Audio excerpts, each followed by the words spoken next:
Jadi kalau ingin menghafal Quran, niatkan dengan benar. Ya, apa cirinya orang berniat itu? Cirinya dua. Dia menempatkan hafalan sebagai prioritas agenda hidupnya. Misal kami ada At-Taisir Learning Center, di situ ada kegiatan menghafal Quran dan lintas negara. Sudah ada 24 negara tersambung. Ada 100 pembimbing laki-laki perempuan muslim musyrifah menemani, bahkan metode online. Ada 3 metodenya, bisa setoran langsung, bisa telepon lewat voice note misalnya, dan nanti yang voice note ini ataupun juga mengirimkan hafalan kita untuk dinilai, itu akan ditanya, Anda sehari punya waktu berapa dengan Quran? 5 menit, 10 menit, 15 menit, 1 jam.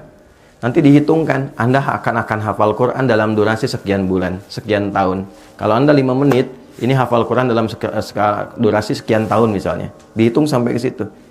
Tapi nanti alokasi yang telah Anda siapkan itu ada konsistensi. Siap nggak dihubungi jam sekian yang Anda kosong itu?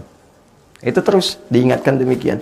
Nah, kalau orang sudah berniat, maka mesti ada prioritas agendanya. Ketika Anda menempatkan misal saja jam 19.20 untuk murajaah, konsisten murajaah di waktu itu. Paksain diri kita untuk hadir di situ. Itu latihan pertama sampai mendapatkan kenikmatan mengulang. Kalau sudah nikmat, itu lintas waktu, lintas keadaan. Saya dari hotel tadi ke sini masih bisa mengulang. Jalan dari depan buka pintu ke sini masih bisa mengulang. Salaman sama Anda masih bisa murajaah. Gitu. Saat duduk, saat berdiri, saat tiduran masih refleks bisa baca. Udah nggak ada jeda karena terbiasa. Sesuatu yang terbiasa jadi habit, itu nggak kita minta pun dia keluar sendiri. Ya, jadi ini. Yang kedua mesti sungguh-sungguh serius. Ya, kalau Anda ingin sukses, kan Anda cintai pekerjaan Anda. Kalau Anda ingin betul-betul serius, ya bisa menghafal Quran dengan baik, ya murajaahnya yang serius. Lakukan dengan sungguh-sungguh, lakukan dengan benar. 3 konsisten. Nanti di situ ada 9 tahapan lagi untuk menuju konsisten itu. Konsis 1, konsis 2, konsis 3, konsis 4, sampai konsisten. Ya, tapi intinya cari motivasi yang terbaik. Anda kenapa menghafal Quran? Ya, kenapa menghafal Quran? Anak saya alhamdulillah sudah mampu. Anak saya yang menghafal Quran. Nah, ini yang saya maksudkan gini. Yang saya maksudkan ada yang dikerjakan anak, tapi yang didahului orang tua. Ada sebaliknya. Ada yang dikerjakan orang tua, tapi investasinya lewat anak. Kalau ingin anak Anda soleh, maka orang tua berubah jadi soleh dulu. Kalau ingin anak menjadi penghafal Quran, maka orang tua berusaha untuk berinteraksi dengan Quran dulu. Walaupun hanya sekedar baca. Anda pernah dengar kisah Mu'adz nggak?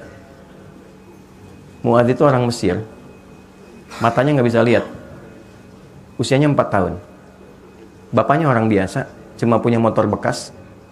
Tapi ingin anaknya jadi penghafal Quran, maka beliau modifikasi motornya supaya dashboardnya itu bisa disimpan catatan menghafal. Di bawah anaknya dibonceng kurang lebih 20 kilo untuk belajar Quran. Anaknya yang disimpan, bapaknya berusaha membiasakan diri walaupun hanya baca. Pulang dia catat apa yang dihafal, kemudian disimpan di dashboard itu. Sambil jalan anaknya suruh baca. 20 kilo pulang, pergi, bapaknya nyimak begini gitu. Bacaan ayahnya nggak sebaik anaknya. Hasilnya apa? Anaknya hafal Quran, ayahnya tidak. Tapi Allah mudahkan dia mendapatkan Quran dengan hafalannya dan keterbatasan pandangannya dengan kesungguhan orang tuanya.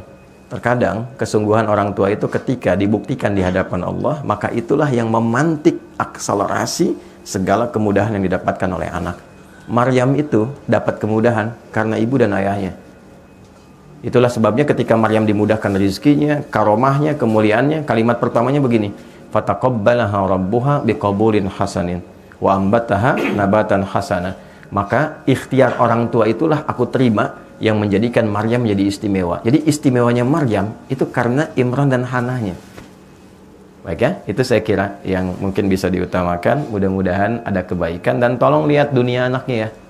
Jangan diberikan paksaan dengan metode orang dewasa. Saatnya dia main-main. Anak saya menghafal dengan dunianya. Dengan dunianya. Misal saya kasih dia senang cerita, saya kasih cerita dulu. Saya kasih isi Qurannya dulu. Setelah tahu isinya, baru kemudian dia baca, dia tahu oh ini yang tadi saya ceritakan tadi malam, maka senang dia menghafal. Ya, sekarang dia main mobil-mobilan, saya kasih seperti anak lainnya. Anak kami seperti anak lainnya, main mobil-mobilan. Kami kasih 5, kami ajarkan yang 1 jadi imam, belakang makmum. Waktunya adzan, Allahu Akbar, mobil 1 jadi imam, yang 1 komat. Dan dia praktekkan setelah itu. Allahu Akbar, masjid samping. Mobil, semua, ayo, sudah adzan dulu katanya, kamu jadi imam. Yang satu jadi makmum, yang satu adzan, satu qomat. Dengan dunianya nggak apa-apa. Dia senang mainan, misalnya ada tayo, ada macam-macam dan sebagainya. Kita beli sajadah, kita desain misalnya gambarnya ini, jadi dia bawa itu, dia belajar sholat. Biarkan dengan dunianya, karena anak-anak tidak ada hisabnya. Tapi kalau anak sudah mau menghafal, anak sudah mau sholat, bapaknya belum tergerak, ibunya belum tersentuh, dengan cara apa lagi Allah berikan hidayah?